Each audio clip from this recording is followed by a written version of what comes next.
Hi everybody. In this little video, we are going to talk about periodic trends. This essentially is tying everything that you've learned together about periodic trends so far. So what we're going to do is we're just going to recap everything on this page, and I'm going to try my best to talk you through what you should have taken from all those models that you looked at. So first things first, everything in chemistry, no, not everything, most things in chemistry can basically boil down to two laws. They boil down to law of conservation of mass and matter, or Coulomb's law. And what we're learning about now really is all about Coulomb's law. So Coulomb's law, we're going to put down here when we're going to tie it all together. But really what it's talking about is how do you relate forces of attraction to the variables that we took a look at in this activity. So the two variables that we looked at and how they affect force are distance and charge, number of protons and valence electrons. So just think about what you actually learned from your trends so far. If we go down and look at those models, here are models of atoms that are in the same period. So same period. And what you notice from these arrows is that as you go across a period, your force of attraction is increasing. And why was it increasing? Well, it's because you have more protons in the nucleus and more valence electrons in the valence shell. So each of these valence electrons in the valence shell feels a force of attraction to each of the protons that are in the nucleus. So that total net sum of forces is incredibly great when you've got a lot of valence electrons and they're all feeling a force of attraction to those protons in the nucleus. Then if you look at something over here like sodium's got one flimsy valence electron, and it doesn't even want it that badly. Sodium's a metal, so that thing kind of wants to get rid of it anyway.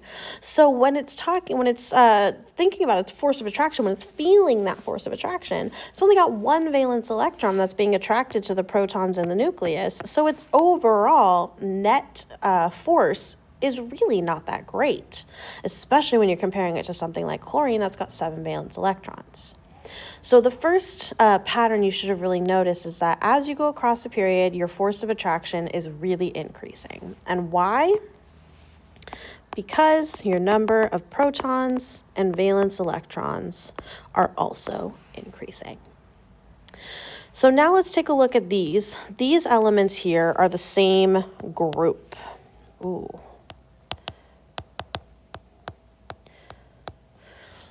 So what we notice here is that as you go down the group, maybe, come on, pen, your force of attraction is decreasing according to that arrow. And why would that be true? Well, let's take a look at where your valence electrons are. Lithium has that valence electron in the second energy level, N equals 2. Sodium's is in N equals 3, and potassium's is in N equals 4. So here they have the same number of valence electrons that's being held constant. What's changing is where they are.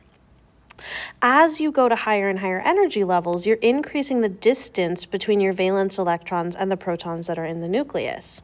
So of course, as you move farther away, it is very natural for your force of attraction to decrease. And turns out that's what actually happens mathematically. As you move farther away from something, the force of attraction between those two objects also goes down. So for this one, your force of attraction decreases because your distance increases. So these are the two fundamental things that Coulomb's law relates: your force and your distance, and your force and your charge. So what we want to do is we want to justify all these trends that we've been looking at on the periodic table to say why they are the way that they are. And it turns out almost all of them can be justified in terms of Coulomb's law. So let's start with atomic radius down a group. This is the only one that I will say we really don't necessarily need Coulomb's law for. So atomic radius refers to that distance between the valence electrons and the protons that are in the nucleus. So here we've got the valence electron and the protons in the nucleus. So here's your atomic radius. So what is happening to your atomic radius as you go down a group? What is the trend? Hopefully you're screaming, Miss Lambert, it gets bigger. And you're exactly right. Yeah. Atomic radius does increase as you go down a group. So let's just start by writing what the trend is. Atomic radius down a group, AR decreases. And why would that be true? So again, let's refer back to our model. If we're looking at our model here, why does atomic radius increase as you go down a group? Because your valence electrons are getting farther and farther away. You have more filled energy levels, so those electrons, there's more electrons, you gotta have places to put them. So atomic radius is gonna, oh wait a second, decrease. I'm so silly for this one. Atomic radius is gonna increase down a group because you have more filled energy levels. So those valence electrons are getting farther and farther away, which of course then means that your atomic radius is getting bigger and bigger and bigger. So that's atomic radius. Now we got to talk about another pattern. So atomic radius across a period.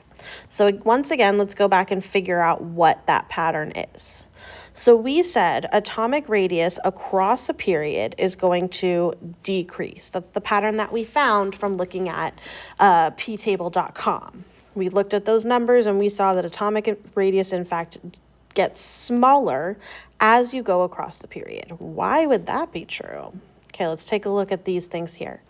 So sodium, aluminum, and chlorine are in the same period. We're saying that chlorine would have the smallest atomic radius of them all, of these three. Why would that be true? Well, let's think about it in terms of force of attraction. As you go across a period, your force of attraction is increasing, meaning that these little valence electrons on the outside of chlorine right here are feeling a stronger and stronger pull towards the nucleus. So what's happening? It's drawing them in. It's taking those valence electrons and it's pulling them in towards the nucleus because they're experiencing a stronger force of attraction. It's like your friends ask you to hang out, right? And you're like, oh, I'm so tired from being at school all day. Do I really want to go out and hang out with my friends? Or do I want to stay in and just watch a movie? The more friends who ask you, the more friends who get involved, the more peer pressure that's being put on you to go out and hang out with your friends. That means the more likely you probably are to do it, because we all know that peer pressure is actually a very effective tool. So it's just like that here. We have more valence electrons, and all those valence electrons are feeling a pull to all of those protons in the nucleus. So those protons are pulling in tight on those electrons and then squeezing the atomic radius to be smaller because that force of attraction is so strong. Then think about sodium over here. Sodium would have to be the biggest of these three. There's one valence electron as well, so hopefully, again, this makes sense. Only one of your friends asked you to hang out. You're so tired. Nobody else is going to be there. You're like, do I really want to go out? It's not that bad if I blow one person off. I'd rather take a nap. There's not a lot of peer pressure in that situation. There's not a lot of force in this situation. So your one valence electron isn't feeling that incredibly insane pull to the nucleus that the things like that the valence electrons in chlorine are, because there just aren't as many things there. Your force of attraction isn't as great. So let's justify this. So atomic radius is going to decrease across the period. Why? Because as the number of protons and valence electrons increases, force of attraction also increases. So this means the protons are pulling the valence electrons in towards the nucleus with more force. And that squeezes that atomic radius to be even smaller. Okay, atomic radius, done. Check. Cha-ching, yeah. Next one. So next we got ionization energy. All right, so real quick, what the heck is ionization energy again? checks my notes. So ionization energy is all about the amount of energy it takes to remove an electron, specifically here, a valence electron, from an atom. So let's go back and look at our two trends, and we'll start there. So ionization energy down a group says that it decreases. Across a period, it increases. So let me just start right there by writing what those trends actually are. Actually, I'm going to highlight these in pink so that way they color match. Oop, oop. Who is that actually helping? I don't know. Probably just my anxiety. So ionization energy down a group, we said is going to decrease. Ionization energy across the period, we said is going to increase. So let's see if we can justify why. All right, down a group first. I always think down a group's a little bit easier. So down a group, again, let's relate it to force of attraction here. So as we go down a group, what happens to force of attraction? Well, it decreases because the distance between those valence electrons and the nucleus increases. Why would this affect ionization energy? What does this actually mean? Well, ionization energy, again, is that minimum amount of energy to remove a valence electron. So think about the force. The force for this little electron on lithium is not that far, or the valence electron itself is not that far away from the nucleus, so the force it feels is incredibly strong. If you're trying to pull away that valence electron, it's held on with a really great force. So you have to put in a lot of energy to get that electron to pop off. But now go down and look at potassium. Potassium's got one valence electron in N equals 4. So that electron is much farther away. Its force of attraction is not as great that it's being held onto. So this means it's a lot easier. It takes less energy to remove that valence electron from potassium. So let's recap it. Ionization energy decreases because as distance increases, force of attraction decreases. So, we could say, so the valence electrons are not held as strongly. Physically, again, what does this mean? It means it takes less energy to remove lower element valence electrons. So when I'm saying lower element here, I mean lower on the periodic table because we're going down a group. All right, now let's do across a period. Scrolling down again. All right, across a period, what's going on here? So as I go across a period, my force of attraction increases because the number of protons and valence electrons also increases. So why would that mean ionization energy is higher over here on chlorine? Well, if those electrons are held on really strongly because they got a big force of attraction, I'm going to have to put in a ton of energy to remove them. But now going back to sodium, sodium only has one valence electron. And while its ionization energy was higher than potassium's was, it's definitely lower than what chlorine's is. It's held on by a weaker force of attraction, so it's easier. It takes less energy for me to remove this one electron from sodium than it did for the 7 on chlorine. All right, let's go back up. So ionization energy increases because as number of protons and valence electrons increases, force of attraction also increases. So remind yourself, why am I starting all of my summaries in this way? Because we're trying to relate it to Coulomb's law, which is all about force of attraction. Keep that in mind when we're doing these. So, so we've got to finish it. So valence electrons are held more strongly.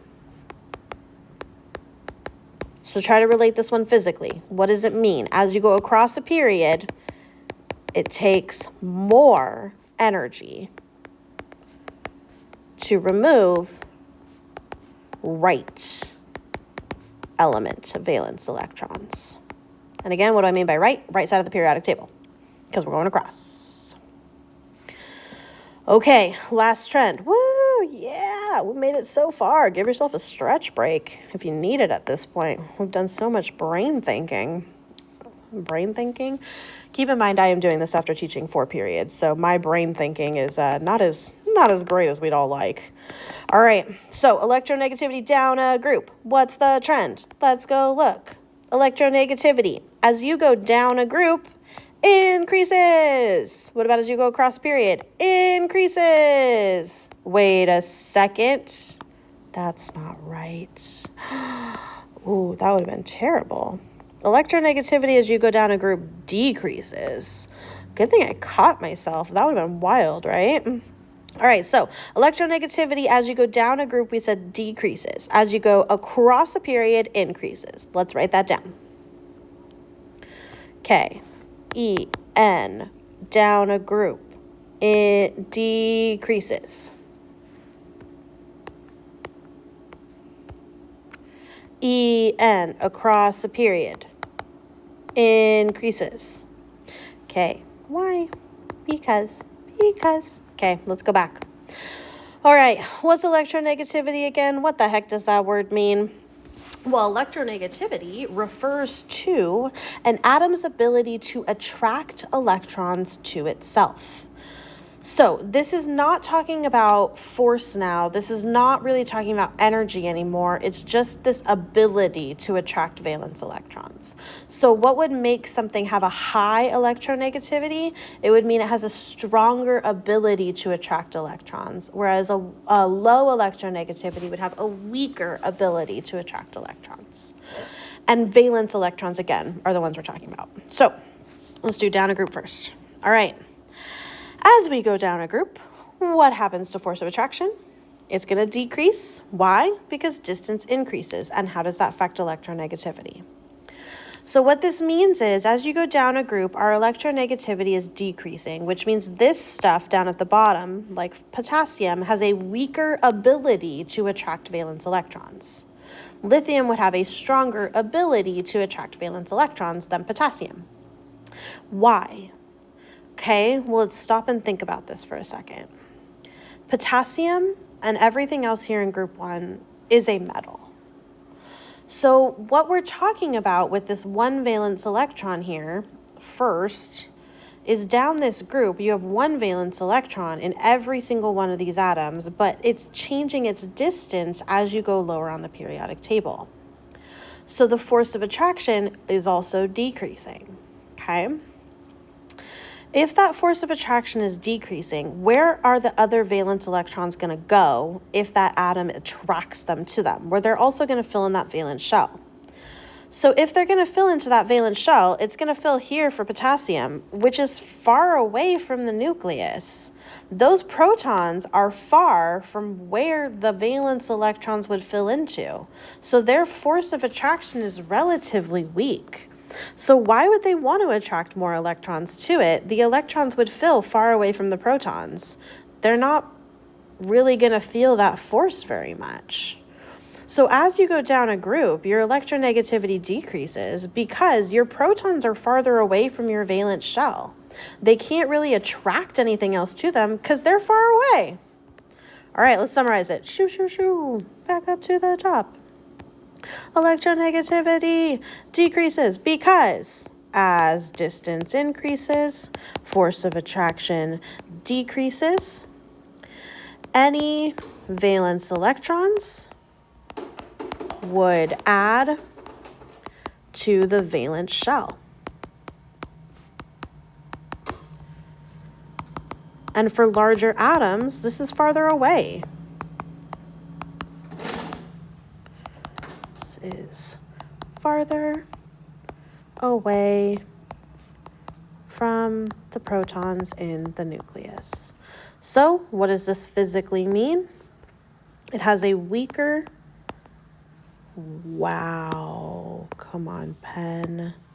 It has a weaker ability to attract electrons.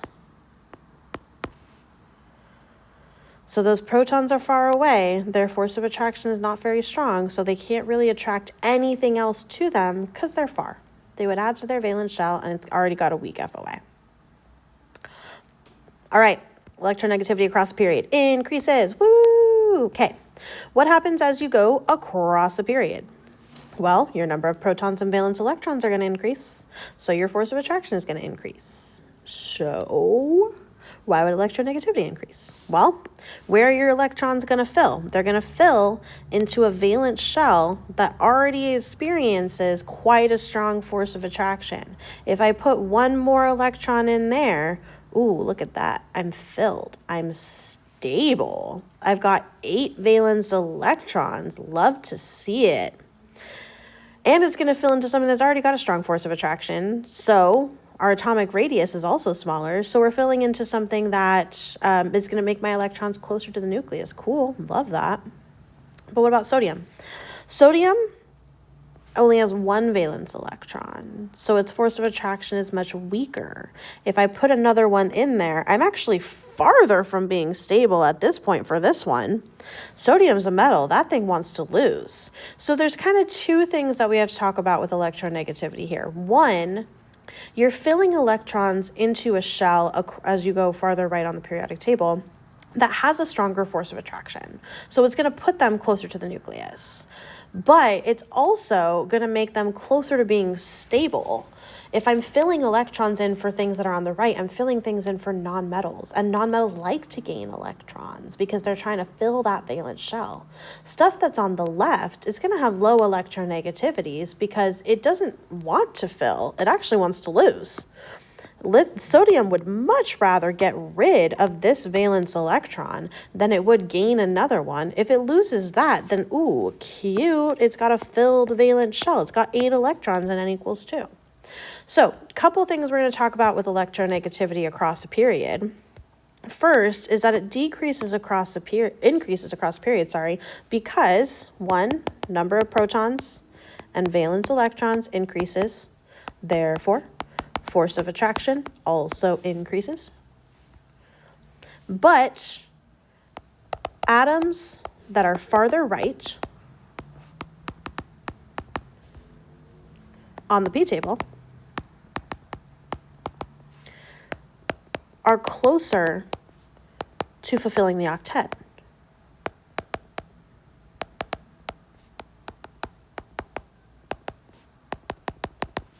So they want to gain anyway. So this would mean, again, as you go farther right, you have a stronger ability to attract valence electrons. But I have a disclaimer for you. Exception. This is true up to a certain point. So let's go look at our periodic table again. Okay, as we're going across the periodic table, our electronegativity is generally increasing. We're trying to gain more of those electrons to help fulfill the octet. But what happens when you get here to group 8? How many valence electrons would this thing have, or anything down here? How many valence electrons does that have? Hopefully you're saying 8, Miss Lambert. And yeah, you're right. Noble gases have a filled shell. So they don't want to gain any more electrons. They don't want to lose any of their electrons. So when we're talking about electronegativity here, if it's an atom's ability to attract electrons, neon is not going to want that ability. Neon is not going to want to gain any more valence electrons. That would push it up into a higher energy level, and that would be terrible for neon. So your electronegativity does increase up until this point right here. Your exception is the noble gases. They are noble. They are unreactive generally. So noble gases have essentially 0 electronegativity. Exception, noble gases.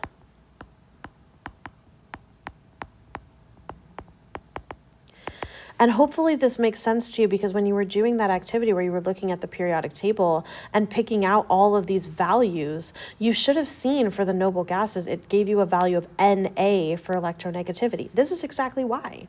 They don't want to gain any more electrons. That would actually be bad for them. It would put them farther from being stable. So there is your exception, your noble gas rule. The last thing that I want to talk about here in this video is what actually is Coulomb's law. And then I'm going to have you try and do some practice problems to compare which elements will experience a stronger attractive force. So Coulomb's law relates the two factors that affect force of attraction. So Coulomb's law relates distance and charge. We call Coulomb's law, the force that it's talking about, we call it electrostatic or Coulombic force. It's abbreviated F sub E. Let's move this down just a tiny bit. So this is called electrostatic or Coulombic force.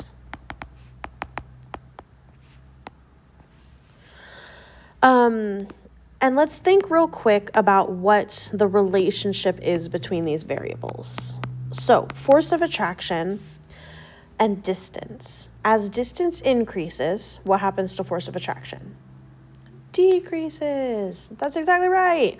So it's inversely proportional. It has an inverse relationship. When one goes up, the other goes down. So we can say it is proportional to the inverse of distance, which we abbreviate variable r, and it turns out it's actually inversely proportional to the distance squared.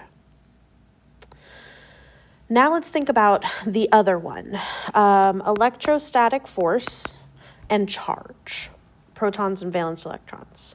As protons and valence electrons increase, what happens to electrostatic force? It also increases. So this is a directly proportional relationship. So if you are going to have an attractive or a repulsive force, you're going to have a force of attraction or repulsion between two objects. You need two objects, right? So we're going to say that it is proportional to the charge of the first object times the charge of the second object. And Q is our variable that represents charge. So far what we have right now is proportionalities. We don't have an equation, but this is a law, remember, right? So in order to put these into an equation with an equal sign, get an actual value out, not just proportionality relationships, we can put these two things together.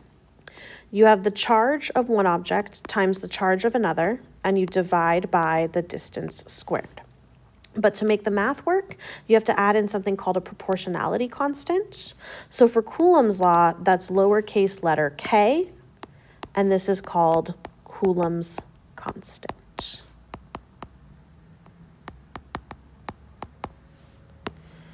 R here represents distance,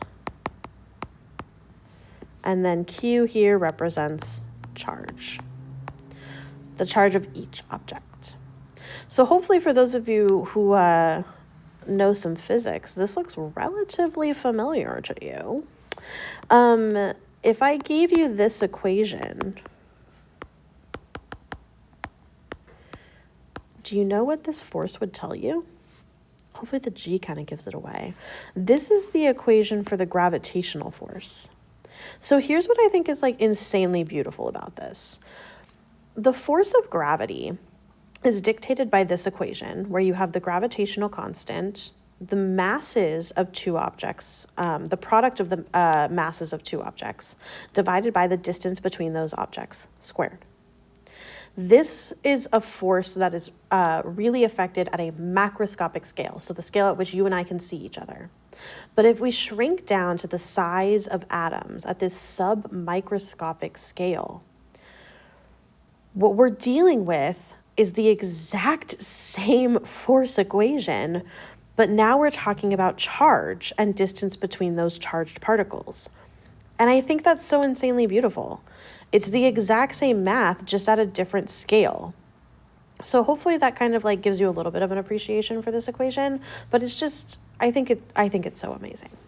So anyway, back to Coulomb's law. So Coulomb's law relates the factors that affect the force of attraction, which we said are distance and charge. And just looking at this equation, which factor would you say has a greater effect? Hopefully you realize it's the distance. The distance is exponential. It is squared, right? So that thing is going to change at a much more rapid rate. It's going to affect the force at a much more rapid rate than the charges would. So distance is the thing that really affects it. So this is going to be really helpful when you're comparing things that are not in the same group or in the same period, like we did in the do now.